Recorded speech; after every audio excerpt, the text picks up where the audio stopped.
The title, as Thomas said, that you have chosen for this dialogue is Global Tectonics, the Indian View of a World in Churn.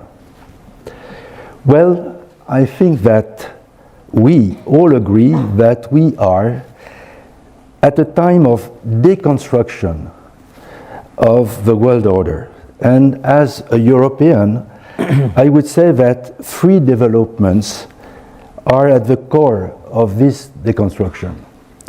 Number one, the return of war in Europe for the first time since the Second World War, with the Russian aggression against Ukraine.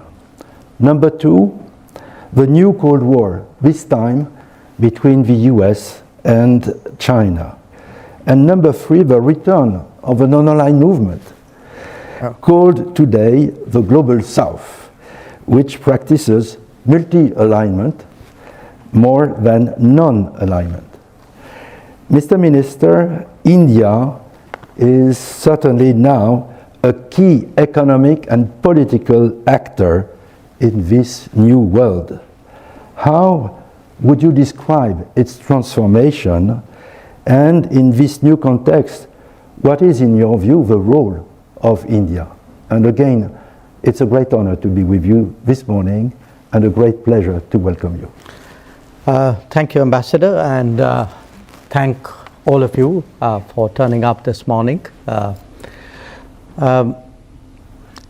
In a way, perhaps this is a good subject to discuss in Geneva, because if we talk about the future of the global order, we talk about the changes, the challenges, the prospects, this is a city where perhaps which has done more than any other to really try to construct, sometimes not entirely successfully, what is a world order, however imperfect that might be. And the fact that it hosts so many UN organizations itself is a testimony to those efforts, and I think it's absolutely the right place to have that conversation.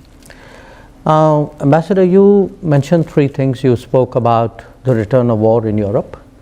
You spoke about a competition, a great power competition. And you called non-alignment. We call, I mean, there is a non-aligned moment, there's still a non-aligned group. But I think the Global South is a little bit different. I'd be happy to speak to you about it.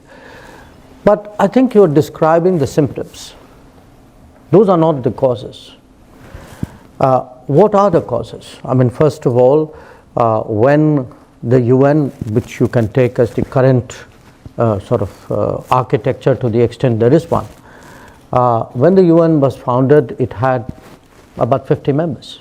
Okay, today you have 193. Now, if the shareholders of any enterprise have gone up 4 times, how can that remain static? How can it remain in the same position? Now, it's not just that the number of UN members or independent countries have grown. Their relative weight has also grown. That if you look at what were the top 20 economies, let us say in 1945, and then track it every 10 years, you would see a big change. And I think the sharpest change that we have seen in our lifetime is that of China. And the next one which is coming is India, because barely 10 years ago, India was the 10th largest economy. Today it is 5th, and probably by the end of the decade, probably be 3rd. So if the weight, if the numbers have grown, if the relative weight has changed, with that the balances have changed. And then in certain cases, relatively, there's I would say, a contraction as well. I mean, the United States, to name the most obvious example, does not have the dominance which it did in the 40s, 50s, and 60s. It doesn't have, in many ways, the relative capabilities, and most of all, it doesn't have the appetite. So what you have is a world where those who did more are doing less. In many cases, those who have risen faster are not necessarily plugging in the gaps which have been created. the number of variables itself has increased. Many situations, tensions have become more regional, and often the world order says let the kind of people involved handle it by themselves. And sometimes in this tussle, big forces have been set into motion. So if you look at the return of war to Europe, it didn't happen overnight in February of 2022. I mean, there were a whole set of events which eventually led to it. If you look today at the competition, especially between the US and China, it is in many ways a competition for global primacy.